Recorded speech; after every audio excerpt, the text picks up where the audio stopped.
آج تو ہم صحابہ کرام کے لیے بھی نکلے ہیں نا، آج تو ہم ہاں بچہ جان لے بات، آج ہم صحابہ کرام رضوان اللہ تعالی علیہم اجمعین کے ساتھ جو ظلم و ستم ہوا اس کے خلاف بھی آواز بلند کرنے نکلے۔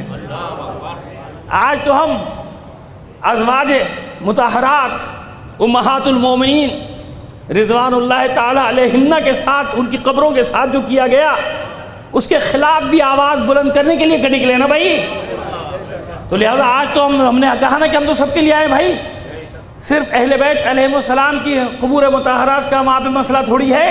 7,000 سے زیادہ صحابہ کی قبروں کو ڈھایا گیا، جن بدبختوں نے ڈھایا صحابہ کی قبروں پہ ان پہ تو لعنت بھیج دو۔ یہ کہتے ہیں آپ صحابہ کے دشمنوں پہ تبرہ نہیں کرتے، دیکھو کر رہے ہیں، ریکارڈ ہو گیا، FIR کٹوا دو۔ کہو صحابہ کی قبروں کو ڈھانے والوں پر لعنت۔ بھیا طریقہ مجھ سے سیکھا کرو، تبرہ کا تمہیں سمجھ بھی نہیں آتا۔ صلوات بھیجیے محمد آل محمد پر۔ چلو اور تمہیں ایک راستہ بتاؤ، امہات المومنین کی قبروں کو ڈھانے والوں پہ لعنت۔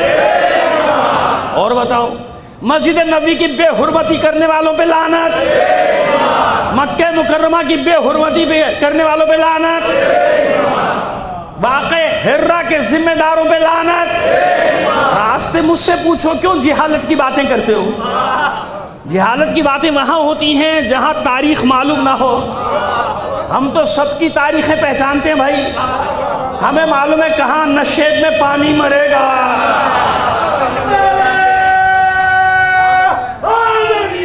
یا بیٹھے نا بتانے کے لیے، پوچھتے ہو نہیں جاہلوں کو لے آتے ہو تو مسئلے کھڑے ہو جاتے ہیں۔ ہم بیٹھے نا بتانے کے لیے کہ کتنے راستے ہیں بھائی، بہت راستے ہیں۔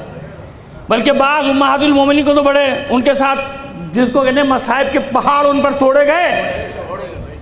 بلکہ ہم تو اور بھی کچھ بتانا چاہتے ہیں، جس نے رسول کے صحابہ کو اذیتیں دیں، ان کو قتل کیا، ان کو درے مارے، ان کی پسلیاں توڑی، کبھی واقع ہرہ میں کبھی اور واقعات میں، تو ہم تو ان سب پہ لعنت بھیجتے ہیں۔ کسی میں ہمت نہیں ہوگی، ہم نے تو ہمت ہے، دیکھ لو اپنے مجمع میں بیٹھ کے صحابہ کے قاتلوں پہ بھی لعنت کر رہے ہیں نا، صحابہ کے قبروں کو ڈھانے والوں پر بھی لعنت کر رہے ہیں کہ نہیں کر رہے؟ اس لیے ریکارڈ کرا رہے ہیں، ساری بات دیکھ لو، پھر نہ کہنا کہ آپ صحابہ کو نہیں مانتے، ہم سے زیادہ کون مانے گا بھائی؟ صلوات عنایت فرمائیے محمد آل محمد پر۔ اب ٹھیک ہے نا، تو راستے ہزاروں ہیں راستے بنانے والوں کے لیے، سمجھ میں آگئی بات؟ تو بس یہ ہمارا افتخار ہے کہ فلسطین کا مظلوم ہو تو پوری دنیا نے دیکھا، خالی باتیں جمع خرچ کرنے والے اور ہیں، میدان عمل میں نکل کر مظلوموں کی حمایت کرنے والے اور ہیں۔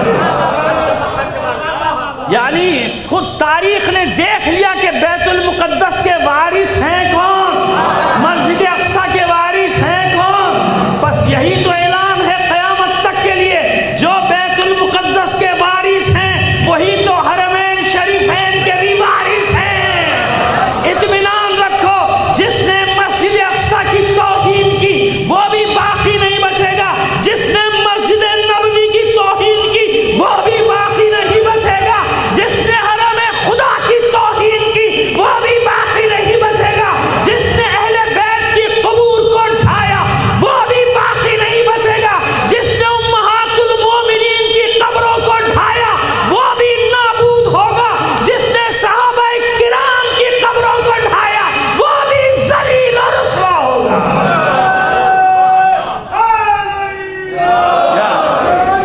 سمجھ میں آگئی بات؟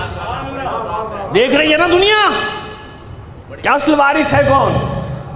بڑے مسائل ہیں لوگوں کو، بین الاقوامی مسائل ہیں، کیسے مدد کریں فلسطینیوں کی؟ ذرا سن لینا غور سے، ریکارڈ ہو رہی ہے میری بات، ریکارڈ کرانا ہی چاہتا ہوں، بڑے غور سے سننا بات کو۔ بڑے مسائل ہو رہے ہیں نا کہ فلسطینیوں کی مدد کیسے کی جائے، ہے نا؟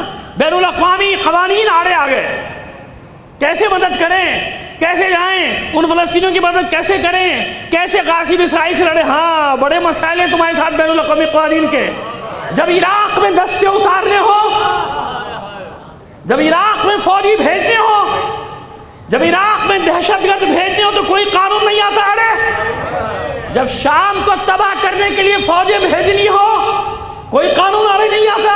جب شام کو تباہ کرنے کے لیے دہشت گردوں کو بھیجنا ہو کوئی قانون آگے نہیں آتا. جب یمنیوں کا قتل عام کرنا ہو سب اپنے دستے بھیجتے ہو.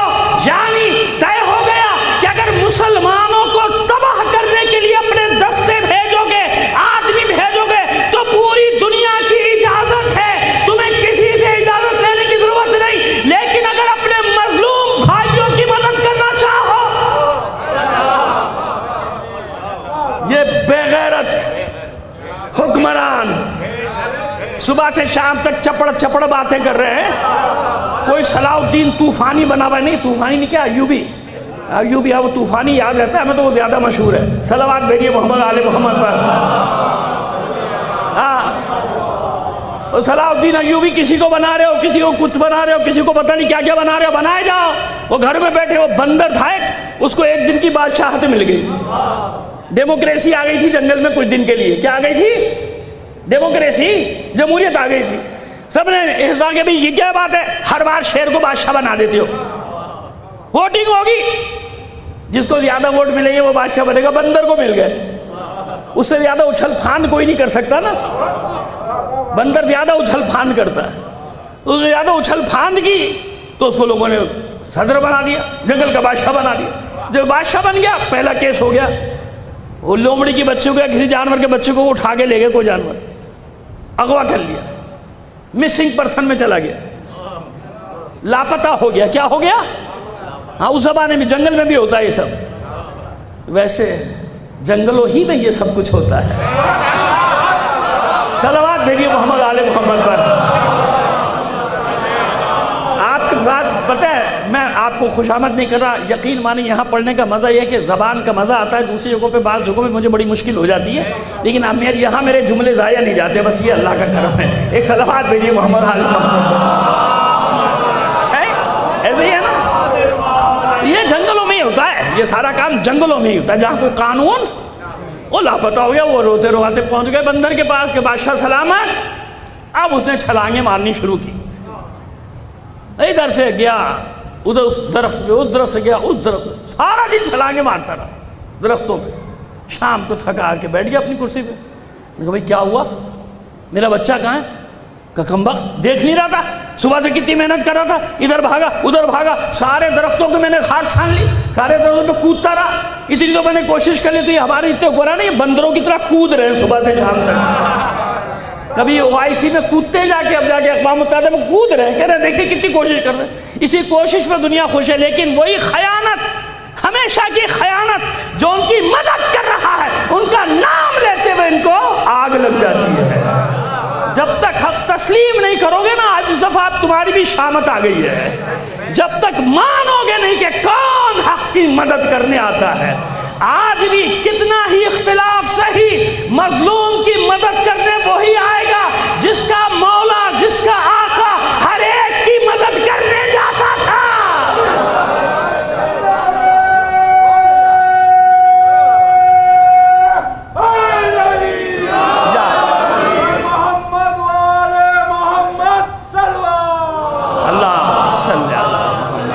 سمجھ میں آ گئی بات, سمجھ میں آ گئی بات. مسئلہ یہ ہے کہ جن کی گھٹی میں ہے مظلوموں کی مدد کرنا, وہی مظلوم کی مدد کرتے ہیں, اور یہ دیکھے بغیر کرتے ہیں کہ یہ کس مکتب کا ہے, کس مذہب کا ہے, کس ملت کا ہے. دوسرا ہوتا تو یہ سوچتا نا کہ ہمارا کیا واسطہ, لیکن نہیں, مظلوم مظلوم ہے. یہ تو کلمہ گو بھائی ہیں ہمارے, یہ تو مسلمان بھائی ہیں. ہم نے تو یہاں تک سیکھا ہے کہ غیر مسلم کے ساتھ اگر ظلم ہو تو اس کے ساتھ کھڑے ہو جائیں. کیوں؟ ہم اس کے ماننے والے ہیں جس نے نہ مومن کہا نہ مسلم کہا. اس نے اپنے دونوں بیٹوں کو نصیحت اور وصیت کرتے وقت کہا کون للظالم خصما وللمظلوم ہونا, اے میرے بیٹو, اے حسن حسین, ہمیشہ ظالم کے دشمن اور مظلوم کے دوست بن کے رہنا. مذہب کا نام نہیں لیا مولا نے, مولا نے مذہب کا نام نہیں لیا. ظالم تمہارا بھائی بھی ہے تو اس کے خلاف کھڑے ہو جاؤ, مظلوم تمہارے غیر مذہب بھی ہے, تمہارے مذہب سے کوئی واسطہ نہیں, جب بھی اس کے ساتھ کرو. مظلوم مظلوم ہے, اس لیے مظلوم کی حمایت کرنا ہے. یہ نہیں دیکھنا مظلوم کی حمایت کرتے وقت کہ اس کا مذہب کیا ہے. یہی تو دنیا کی قوموں میں ہمیں ممتاز کر دیتی ہے چیز الگ. سب سے الگ کر دیتی ہے، سب سے ممتاز کر دیا. ہمارا امتیاز یہی ہے. دنیا حیران ہے کہ ان کو اتنا مارا گیا، ان کو اتنا قتل کیا گیا، یہی کھڑے ہیں، دوسرا تو کوئی بھی نہیں کھڑا. اور وہ بھی چلا چلا کر اعلان کر رہے ہیں، وہ بھی رکتے نہیں. فلسطینی بھی چیخ چیخ کر اعلان کریں کہ کون ہماری مدد کر رہا ہے، کون ہماری حمایت کر رہا ہے. یہ آپ کا مزدور میڈیا، نوکر میڈیا، ٹاؤٹ میڈیا نہ دے تو نہ دے، اس سے فرق کیا پڑتا ہے؟ کسی کے منہ سے نہیں نکل رہی اصلی بات ہے نا، کسی کے منہ سے نہیں نکل رہی. وہ ایک کو صلاح الدین طوفانی بنا دیا، ایک کو صلاح الدین ایوبی بنا دیا. صلوات بھیجیے محمد علیہ